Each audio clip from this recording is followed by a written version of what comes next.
A reading from 3 John, one verse, but a very strong verse.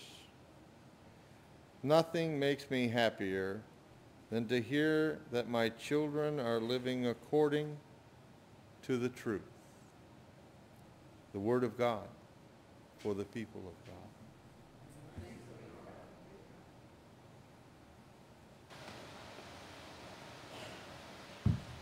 Good morning.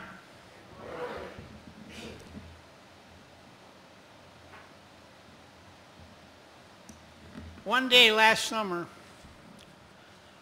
my friend Mike Brown and myself were working down at Shuffleboard, and right outside the counter on court number 10, there were 3 boys trying to play shuffleboard.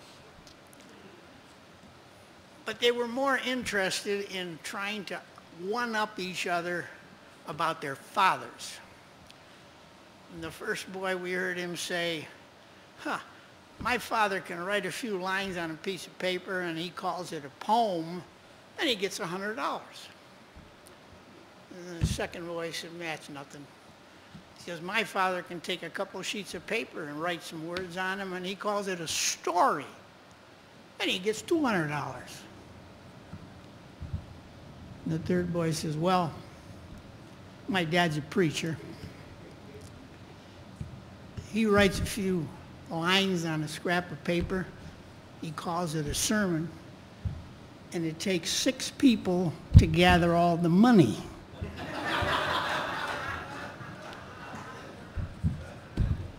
Mike asked the boy's name was not Phelps. Well, good people, I'm here to tell you it really doesn't work that way. You just don't scribble a few lines on a piece of paper.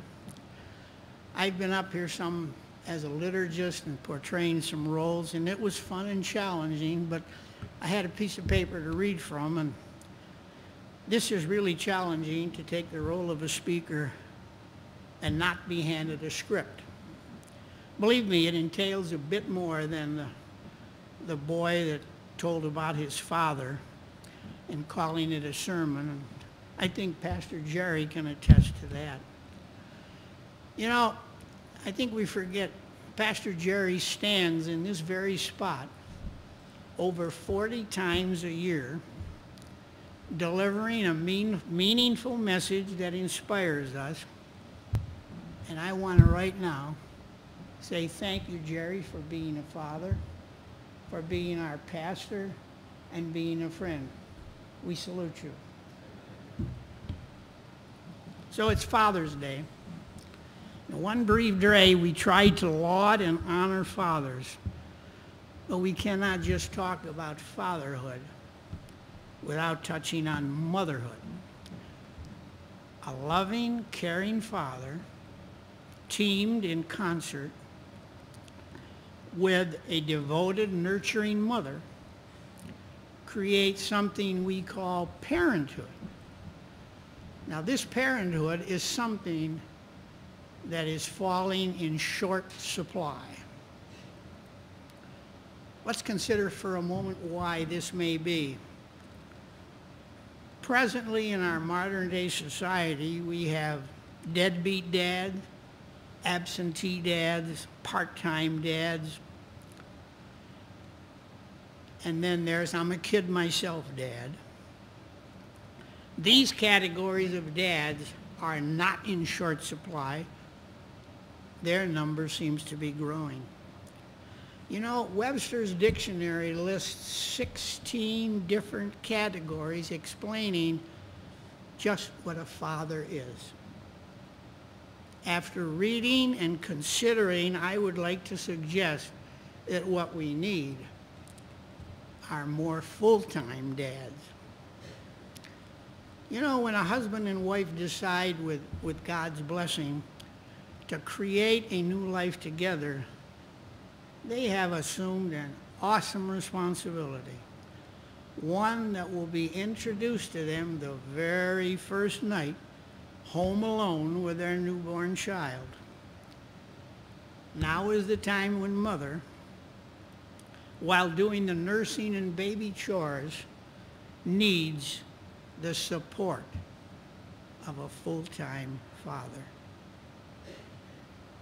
The child grows, and you, Dad, grow with it. At about 4 years of age, it is talking and laughing and even reasoning. It becomes a joy. Now, if 4 years ago you had decided to buy a computer instead of having a child, it would be obsolete and ready to trash.